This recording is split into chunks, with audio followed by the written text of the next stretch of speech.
लक्ष्मी सबसे ज्यादा प्रसन्न कौन से दिन होती है? जम के बोलिए जरा। शुक्रवार। तो शुक्रवार को लक्ष्मी सबसे ज्यादा प्रसन्न क्यों होती है? उसका प्रसन्न होने का कारण क्या था? लक्ष्मी जी के दो भाई थे, दोनों की शादी नहीं हो रही थी, दाता और विधाता, दोनों का विवाह नहीं हो रहा। और दाता विधाता के लिए लक्ष्मी बड़ी परेशान थी, रोज नारायण से कहती थी प्रभु कुछ कृपा करिए, दाता विधाता का विवाह नहीं हो रहा, उम्र होती चली जा रही, इनका कुछ करिए प्रभु, आप नारायण आप कुछ तो कर सकते हो। भगवान नारायण ने तब लक्ष्मी से कहा एक काम करो, बेलपत्री के पेड़ के नीचे बैठकर लक्ष्मी तुम अनुष्ठान करो तुम्हारे भाइयों के विवाह के लिए। इसलिए आज भी हमारे हिंदू धर्म की रीति है कि बेलपत्री के पेड़ के नीचे शाम के समय लक्ष्मी का वासा होता है। इसलिए लोग इस बेलपत्री के पेड़ के नीचे तुम्हारा रात्रि को शाम को 6 बजे से लेकर रात्रि को 8 बजे तक तुम्हारा निवास होगा। जैसे पीपल के पेड़ में देवताओं का निवास, आपको आप लोगों ने यदि पद्म पुराण पढ़ी होगी या सुनी होगी तो उसमें स्पष्ट कहा है, पीपल के वृक्ष की गणना ध्यान देना, पीपल के वृक्ष में सुबह 4 बजे से लेकर 7 बजे तक ब्रह्मा जी का वासा होता है। पीपल के वृक्ष में सुबह 7 बजे तक ब्रह्मा जी का वासा, 7 बजे से लेकर 10:30 बजे तक पीपल के वृक्ष में भगवान विष्णु का वासा होता है। कितनी बजे तक? 10:30। 10:30 से लेकर 11:30 12 बजे तक पीपल के वृक्ष में पितरों का वासा होता है। इसलिए हमारे यहाँ पितरों को श्राद्ध पक्ष में जो भोजन कराया जाता है वो 10:30 से 12 के बीच में कराया जाता है।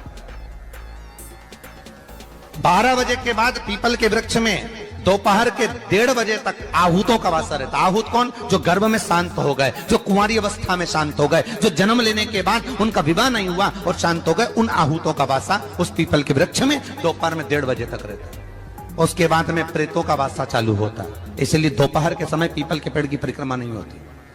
फिर शाम को 4 बजे से 7 बजे तक पीपल के वृक्ष में शंकर जी का वासा होता है। इसलिए शाम के समय पीपल की परिक्रमा नहीं होती। 7 बजे के बाद में पीपल के वृक्ष में रात्रि को 9 बजे तक कुबेर का वासा होता है।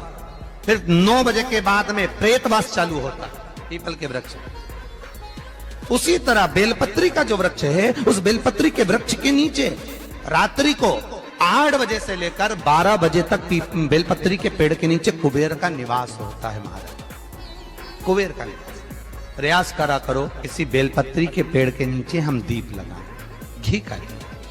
यदि संपदा की कमी हो तो, अगर भगवान ने खूब संपदा दी है तो भले मत लगाओ, कोई दिक्कत। महामृत्युंजय मंत्र का यदि आप जाप करते हो और आपको मालूम पड़ गया कि शरीर में मुझे ये रोग हो गया है, मुझे शुगर हो गया है, मुझे बीपी हो गया है, मेरा ब्लड प्रेशर ऊंचा नीचा रह रहा है, कोई भयंकर रोग, मेरे रिश्तेदार को कोई कैंसर जैसा रोग हो गया, किसी को कोई थायराइड हो गया, किसी को कोई किडनी और लीवर में सूजन हो गई, किसी को कहीं किडनी और लीवर में तकलीफ हो गई, तो शिव महापुराण की कथा कहती है, नवग्रह शिव महापुराण की कथा कहती है कि बेलपत्री के वृक्ष के नीचे महामृत्युंजय मंत्र का जाप जो शुक्रवार की शुक्रवार घी का दिया लगा कर करता है, उसके रोग बाबा देवाधिदेव महादेव समाप्त करते चले जाते हैं। ये संजीवनी मंत्र शुक्रवार के दिन भगवान शंकर को शुक्र को दिया था, इसलिए उसकी प्रधानता है।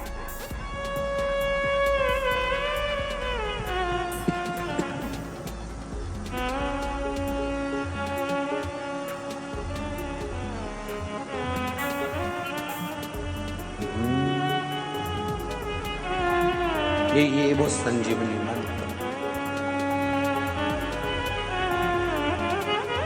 शुक्रवार के दिन बेलपत्री के वृक्ष के नीचे बैठकर घृत का दिया लगाकर शरीर में जो रोग है उसका स्मरण कर कर शंकर जी से विनय कर कर, हे भोलेनाथ, आपने शुक्र देवता को संजीवनी मंत्र दिया है, तो क्या आप मेरे को वो मंत्र प्रदान नहीं करोगे? मेरे रोग, मेरी बीमारी, मेरे दुख को आप नहीं हरोगे?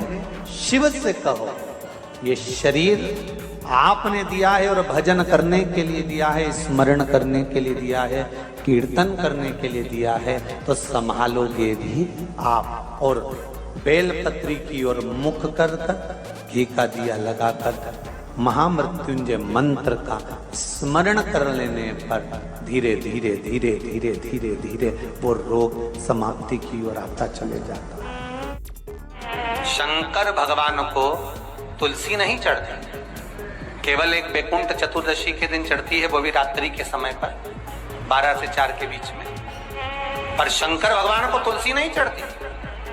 पर पद्म पुराण कहती है कि शंकर भगवान के मंदिर के बाहर जो तुलसी का वृंद लगाया जाता है,